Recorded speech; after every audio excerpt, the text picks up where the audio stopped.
Good day. After natin matrade yung ating Pine to USDT, ngayon naman ang gagawin natin, dadali na natin siya sa mga exchanger na may peer-to-peer. Alright, para ma-deposit na or maano na natin sa ating mga bank account yung ating USDT.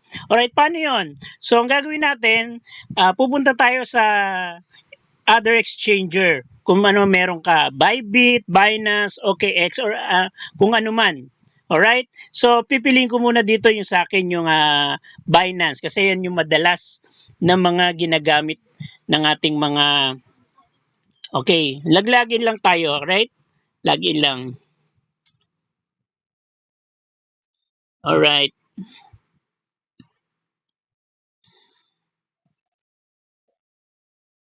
Yan, waiting lang po yan para po makita nyo na kung sakali magla-login din kayo, ganun po ang proseso. So yan, ngayon po, nakakalagi na po ako sa aking Binance account.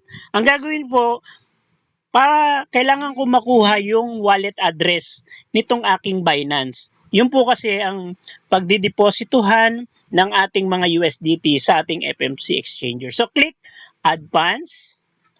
Then, sa baba po, I have crypto assets, deposit crypto. Then, click USDT. Yan, USDT. Then, Tron, TRC20 po tayo. Click natin yan. Then, copy natin yung ating pong deposit address. Ito po yung aking deposit address. Ika-copy ko. Then, balik po ako sa ating FMC exchanger. Alright? Kiklik ko naman yung withdraw kasi magwi-withdraw tayo ng USDT papunta sa Binance. So, kiklik natin yung USDT kasi yun ang wi-withdrawin. So, dahil may nakopy na ako kaninang wallet address ng Binance, ipipaste ko lang.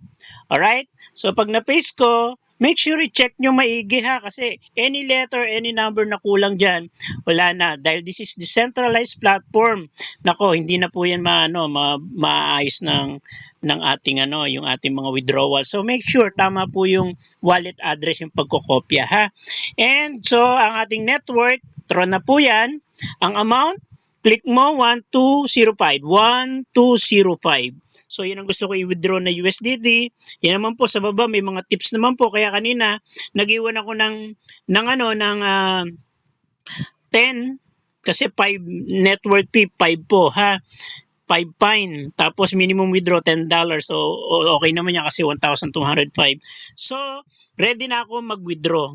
Okay? Check mabuti yung wallet address, yung network Tron, yung amount. Okay? Okay na po. So, click withdraw. Okay. After ko mag-withdraw, lilitaw po yan. Yung send code na yan. Okay? Click mo lang yung send code. Magsisend sa'yo ng code para ilagay mo dito sa email mo mapupunta. Alright? So, ano yung code na pinadala?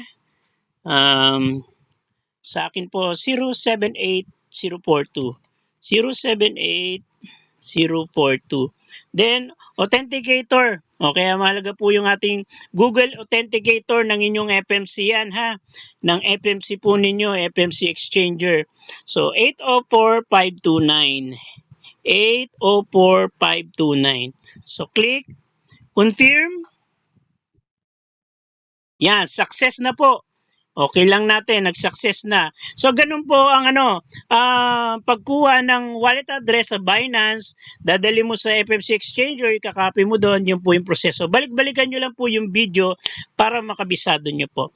Okay, wag po kagad malakihan ang withdraw nyo. Try po muna. Magsimula kayo sa $100, ganyan, para ma-master nyo po itong withdrawal natin. So, yun muna. Next natin naman, sa Binance na dahil nandun na, going naman sa ating bank account. Magpe-peer-to-peer tayo papunta sa bank account. So, salamat po.